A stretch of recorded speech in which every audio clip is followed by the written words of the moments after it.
Hey guys, I'm Helen eBay. Welcome back to my channel. This is lesson 3 of guitar improvisation series. Well, you know how to play chord, you know how to play the major and minor scale, hopefully across the fretboard too. Now, what do you do with this? That is the $1,000,000 question a lot of people ask, especially beginners. That's okay. We're going to look at that today. This topic is really vast. And everything I'm going to teach today is going to be in my own opinion. A lot of people have their opinions. There is no wrong one. It's all different perspectives. Just because we are unique in our different ways, we look at things differently. So there are going to be different explanations to this kind of thing.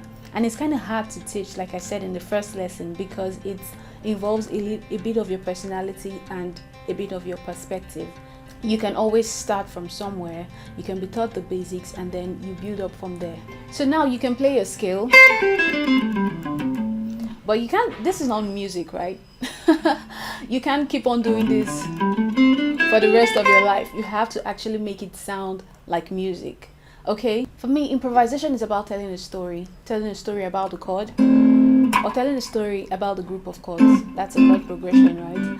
There's going to be one main character, and then there are going to be other characters in the story. Hopefully it's going to be a good story. So let's start simple. If you have a chord, this is your A minor chord, right? So the main character of this story will be your A's, right? So you want to tell a story about this note, and then in that story there are characters. Those characters are.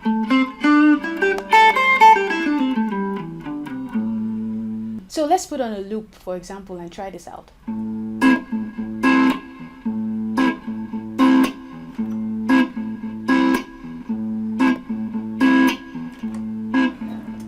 Okay, so now you have that going.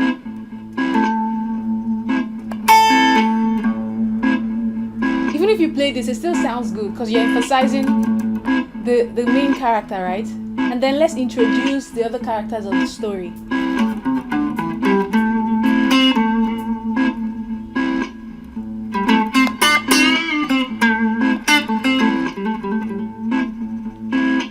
Then you can go high, and then you can go low.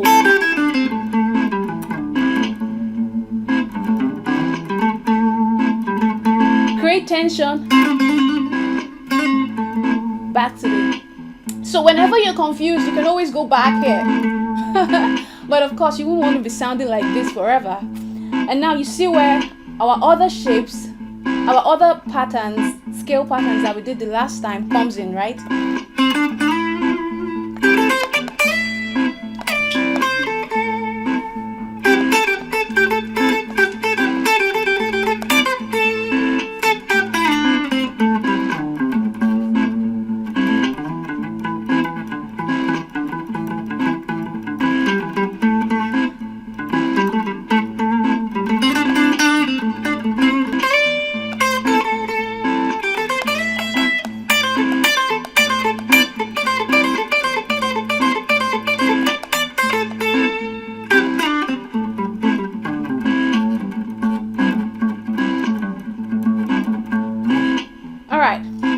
Always about this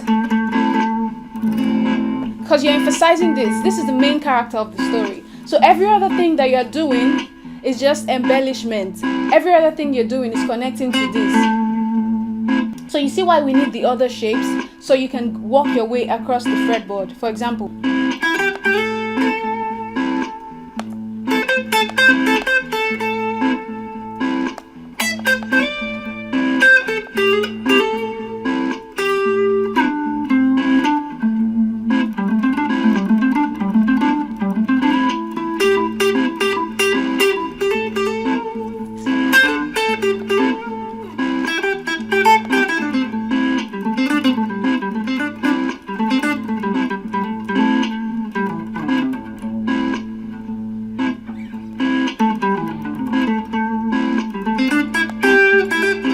create tension.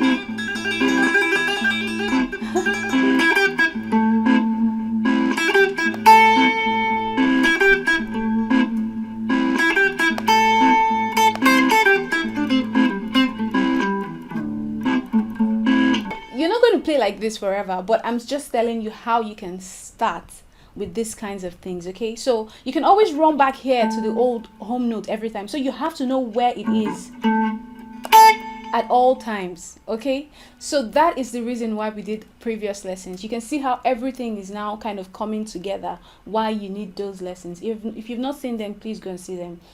And we also kind of went kind of going across the fretboard with these patterns the last lesson too. Okay, so you can see how you're telling a story about this chord, right? And the other characters. We just did the minor, so let's try major. So this is a C major chord, right? So let's loop it.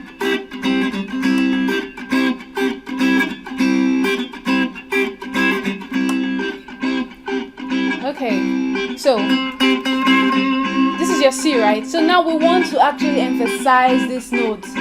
This is the main character of the story.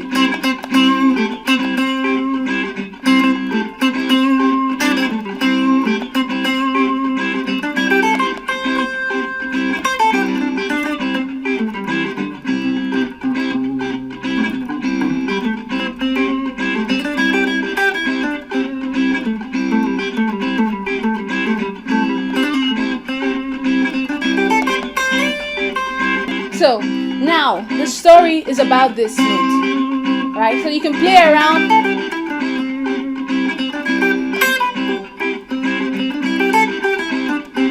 This is the major pentatonic, right?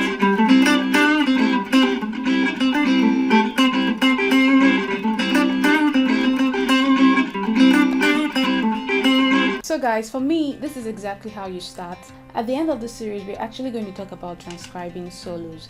But one of the best ways to actually really learn to solo or to improvise is by listening to what other people have already done. Slow the music down, try to figure out how what they played sounded so good. Okay, yeah, steal some leads. You're allowed to. You're allowed to steal some leads. Okay, we just did improvising on one chord. It's not always going to be like this in the real world. There are a lot of changes. There are going to be fast chord changes. How are you going to be able to keep up with that? How are you going to be able to tell the story? Okay, so we're going to do that in the next lesson, how you can improvise over chord progressions. That's more than one chord, and fast chord changes. Another thing that I would like to say, guys, is practice in time.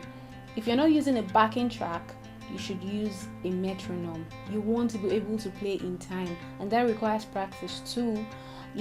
So one of the keys to improvising is playing in time. If you cannot play in time, then what's the point, right? That will be all for today, guys. I will see you in the next lesson. Take care. Bye.